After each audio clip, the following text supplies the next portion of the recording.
이 시간에 우리에게 주시는 하나님의 말씀은 로마서 3장 1절로 3절입니다.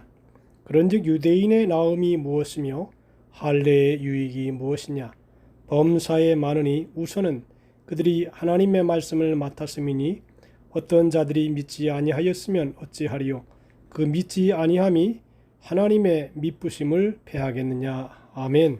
이 시간에는 오늘 읽어드린 본문 말씀을 가지고 유대인의 특권에 대해서 말씀을 올려드리겠습니다.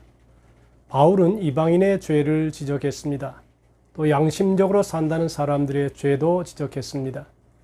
율법과 할례 받은 유대인도 죄가 있으니 하나님의 심판을 피할 수 없다고 했습니다. 율법과 할례를 받고 행했지만 온전히 순종하지 않았기에 그들도 심판을 받게 된다고 했습니다. 그러나 유대인은 우리는 선택받았기에 예외라고 생각했습니다. 유대인은 하나님께 선택받고 율법을 받고 할례를 받았는데 심판을 받으면 되겠느냐고 하는 것입니다. 그래서 그들은 바울이 이렇게 율법과 할례를 받은 특권을 무시한다고 생각했습니다. 이러한 유대인의 비난에 대해서 사도 바울은 적절한 대답을 했습니다. 본문에서 홀수절은 유대인들의 비난과 궤변을 말하고 짝수절은 바울의 대답을 들을 수 있는데 바울의 가르침은 하나님의 언약을 손상시킨다는 말에 대한 대답입니다. 그런 유대인의 나음이 무엇이며 할례의 유익이 무엇이냐? 유대인은 하나님의 백성으로 선택됐습니다. 그런데 바울은 이 장에서 선택받고 할례 받은 유대인이 율법을 지키지 않으면 유익이 없다고 했습니다. 성령 없는 할례 의식은 아무것도 아니다. 이 말을 들은 유대인 중에는 그렇다면 유대인의 특권이 무엇인가를 물었습니다. 유대인은 하나님의 백성이라는 칭호를 받았는데 만약 이방인과 같이 죄인이라면 유대인의 특권이 무엇이고 할례의 유익이 무엇이냐고 했습니다. 범사에 많으니 우선은 그들이 하나님의 말씀을 맡았음이니라고 했습니다. 사도 바울은 이 질문에 대해 유대인으로서 태어나서 할례 받은 일은 여러 가지 면에서 유익이 많다고 했습니다. 여러 가지 유익이 많지만 한 가지만 들면 유대인은 하나님의 말씀을 맡은 특권을 가졌다고 했습니다. 바울은 유대인의 특권을 부인하지 않았습니다. 하나님의 말씀을 믿었기에 하나님을 만날 가능성이 많은 특권을 가졌다고 했습니다. 예수님을 믿는 가정에서 태어난 사람은 불신자 가정에서 태어난 사람보다 예수님을 믿을 가능성이 많습니다. 이것이 특권이라고 할 수 있습니다.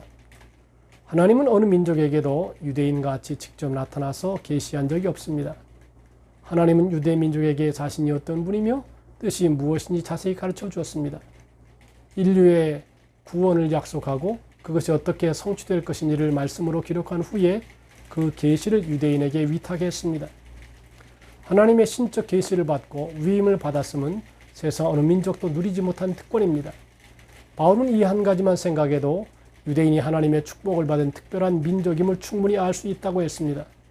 그러므로 자신이 유대인의 특별한 위치와 축복을 무시한 것이 아니라고 했습니다. 또 바울의 가르침은 하나님의 신실하심을 손상시킨다는 말에 대해서 대답을 하는데 어떤 자들이 믿지 아니하였으면 어찌하리요? 그 믿지 아니함이 하나님의 미쁘심을 패하겠느냐?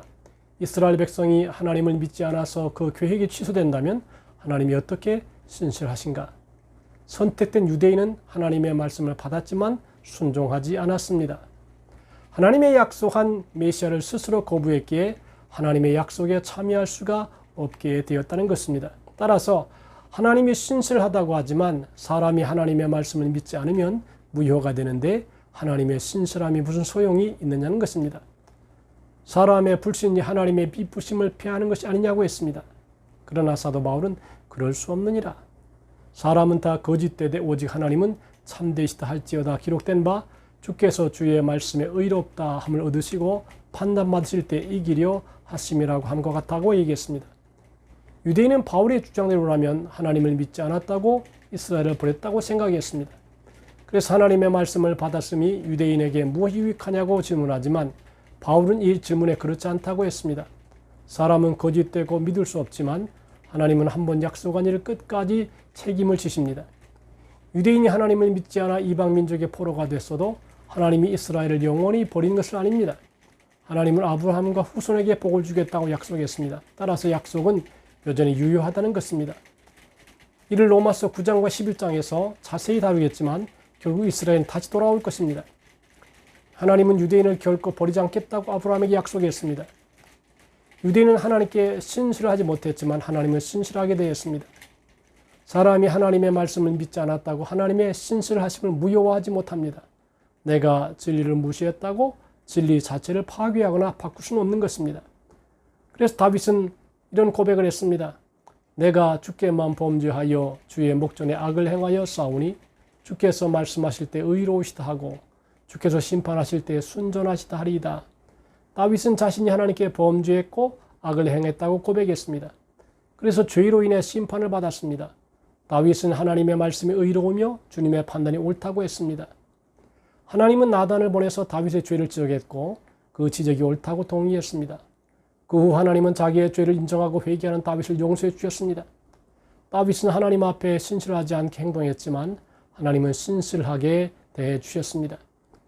이처럼 사람은 하나님 앞에 신실하지 않게 행동하지만 하나님은 우리를 신실하게 대해 주십니다. 인간의 신실하지 못한 행동이 하나님을 신실하지 못한 분으로 만들 수 없다. 오히려 하나님의 성실함을 드러내 주신다는 것입니다. 바울의 가르침은 하나님의 의를 배격한다는 말에 대한 대답이 나옵니다.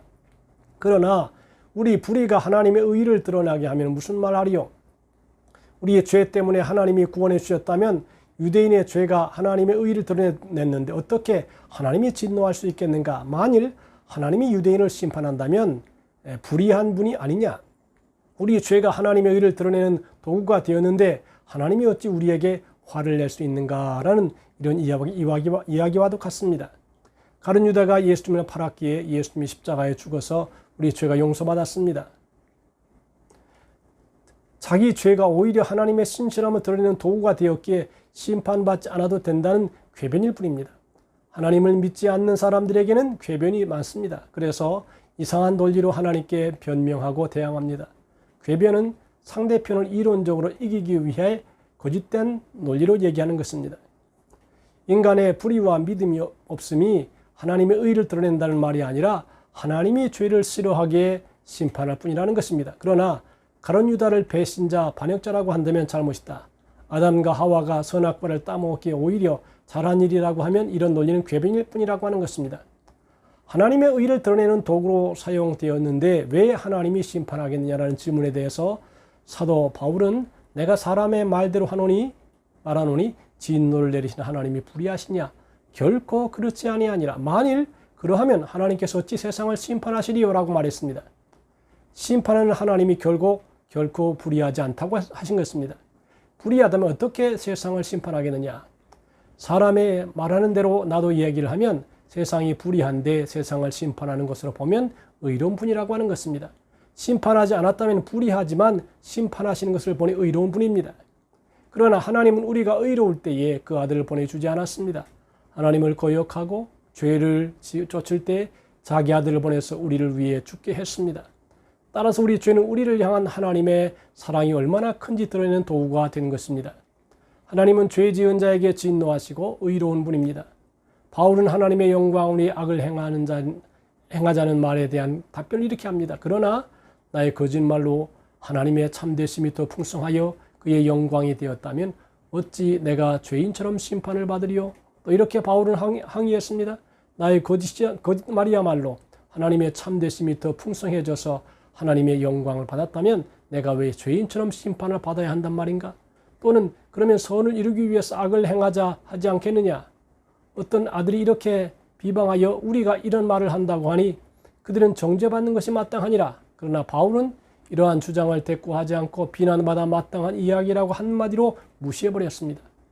하나님의 영광을 나타내기 위해 죄를 더 많이 지어야 한다는 주장은 대답할 가치조차 없는 부당한 주장이기 때문입니다. 실제로 오늘날도 이러한 주장을 하는 사람이 종종 있습니다.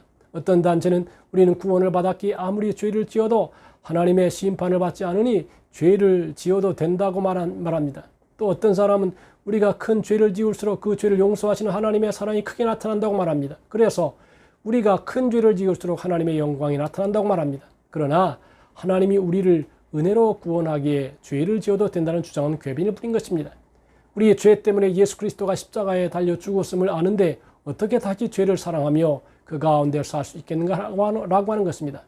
참 신자는 하나님 앞에서 자기의 죄를 변호하지 않고 정당화하지 않습니다. 다윗처럼 하나님이 옳습니다. 제가 잘못했습니다. 라고 하며 겸손하게 무릎 꿇는 사람이 되는 것입니다. 유대인과 같이 변명하지 말고 말씀 앞에 복종하고 회개하는 우리의 삶이 될 수 있기를 바랍니다.